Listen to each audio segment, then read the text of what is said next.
డబ్బు, అనారోగ్యం, ఉద్యోగం, వ్యాపారం, అప్పులతో బాధపడుతున్నారా? మీకోసమే లాంచ్ యువర్ ఫ్యూచర్ ప్రోగ్రామ్.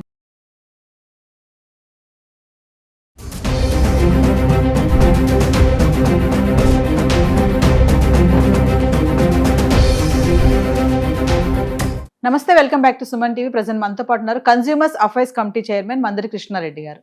నమస్తే సార్. నమస్తే అమ్మ.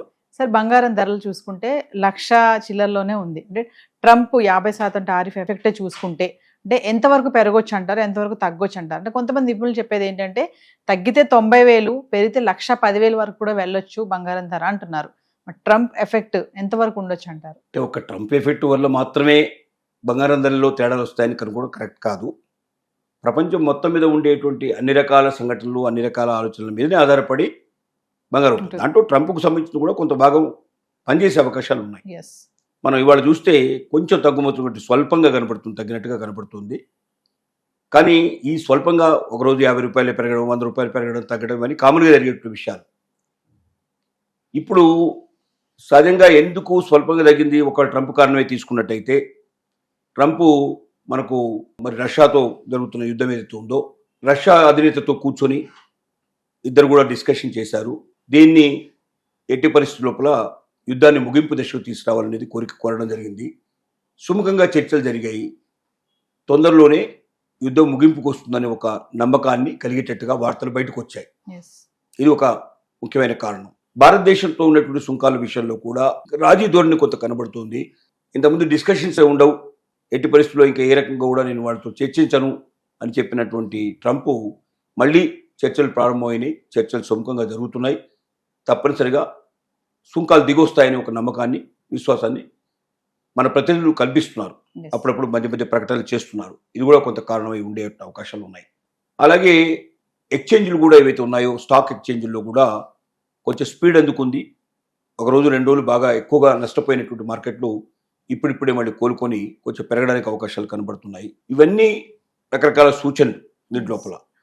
తర్వాత భారతదేశం రష్యా నుంచి కొంటున్నటువంటి ఆయిల్ గురించి కూడా గతం లోపల ట్రంప్ చాలా గట్టిగా మాట్లాడిన వ్యక్తే.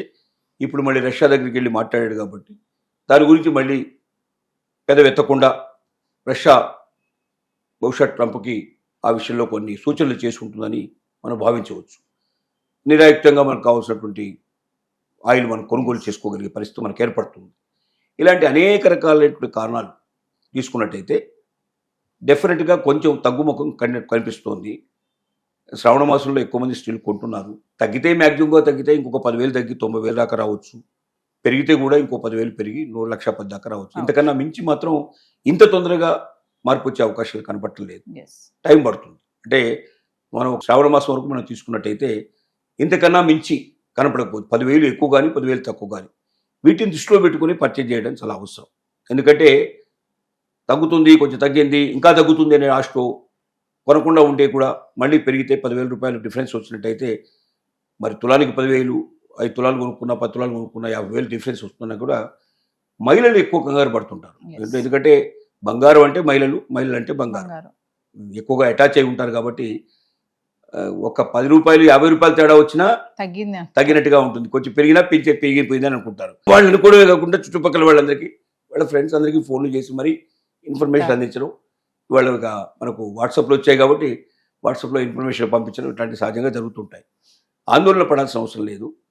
మ్యాక్సిమం 10,000 రూపాయలు మాత్రమే డిఫరెన్స్. తగ్గినా పెరిగినా అంతకన్నా ఎక్కువైతే వచ్చే అవకాశాలు లేవు. కానీ అప్పులు చేసి మాత్రం కొనకండి. ప్రతిసారి మనం పదే హెచ్చరిక మనం ఏం చేస్తున్నాం అంటే అప్పు చేసి బంగారం కొనడం సరైనది కాదు. ఎందుకంటే ఏ క్షణంలో తగ్గుతుందో ఏ క్షణంలో పెరుగుతుందో తెలియదు. కాబట్టి వడ్డీ తెస్తే వడ్డీవాడు మాత్రం ఖచ్చితంగా నెలగానే ఇంటికి వచ్చి కూర్చుంటాడు. కాబట్టి వడ్డీ పే చేసుకుంటూ మనం బంగారాన్ని కొని అది పెరిగిందనో తగ్గిందనో ఆందోళన పడేట్టు పరిస్థితి, మరి ఇంకెక్కువ ఆందోళనలు ఉంటాయి. ఎందుకంటే మన డబ్బులతో మనం కొనుక్కున్నప్పుడు పెద్దగా ఆందోళన ఎక్కువ ఉండవు. కానీ వడ్డీతో డబ్బులతో మనం తెచ్చినట్టయితే, కొనిపెట్టుకున్నట్టయితే పెరిగితే సంతోషపడతాం, కానీ తగ్గితే మాత్రం బాధపడతాం. ఆ బాధ మరింత ఎక్కువ ఉంటుంది. అప్పు ఎక్కువ కట్టాల్సి వస్తున్నట్టు మనకు వ్యాధిని కూడా మనకు తెలుస్తుంది. కాబట్టి అప్పు చేసి పప్పు కూడా తినకుండా అప్పు చేసి అదే మరి బంగారాన్ని కొనేట్టు ప్రయత్నం చేయకండి. రెండోది, బంగారం ఎవరైనా డబ్బులు ఎక్కువ ఉండి బంగారం కొనదలుచుకుంటే మాత్రం ఆభరణాల రూపంలో కొనకండి. అది మిమ్మల్ని చాలా నష్టాన్ని చేకూరుస్తుంది. మీరు ఏమైనా స్వచ్ఛమైన బంగారం కింద బంగారం కడ్డీల రూపంలో కానీ బిస్కెట్ రూపంలో కొనిపెట్టుకుంటే అది మీకు ఎక్కువగా ఉపయోగపడుతుంది. ఎక్కువ మీకు లాభాన్ని చేకూరుస్తుంది. Yes. ఆభరణాల్లో ఏంటంటే ఏవైతే మీరు పెడుతుంటారో దాంట్లో తయారు చేసే దాంట్లో రాళ్ళు అలాంటివి ఏవైతే కలుపుతారో వాటన్నిటిని మైనస్ చేస్తారు. తనకు తూగుకుంటారు, తర్వాత తయారు చేసినందువల్ల తరుగు కూడా చాలా తీసేస్తారు. తరుగు వెళ్ళి రాళ్ళు వెళ్ళి ఇవన్నీ వెళ్ళిన తర్వాత రేట్లలో చాలా వ్యత్యాసం వస్తుంది. అదే స్వచ్ఛమైన బంగారంలో ఇవేవి తీయరు, డైరెక్ట్గా బంగారం రేటే క్యాల్కులేషన్ చేస్తారు. అంత అమౌంట్ మీకు వచ్చే అవకాశం ఉంటుంది. ఇంకోటి వెండి మీద మాత్రం చాలామంది దృష్టి పెట్టండి. Yes. బంగారం కాదు, వెండి మాత్రం రేట్లు బాగా పెరిగే అవకాశాలు ఉన్నాయి. వెండి అప్రాథమికంగా బంగారంతో పోటీపడి వెండి పెరిగే అవకాశాలు కనబడతాయి. ఎందుకంటే వెండిని ఆభరణాల్లోనే కాకుండా మరి తయారు చేసే ముఖ్యంగా వాహనాల్లో, Yes. సోలార్ విషయం లోపల, ఎలక్ట్రికల్ విషయం లోపల చాలా విరివిగా ఉపయోగిస్తున్నారు.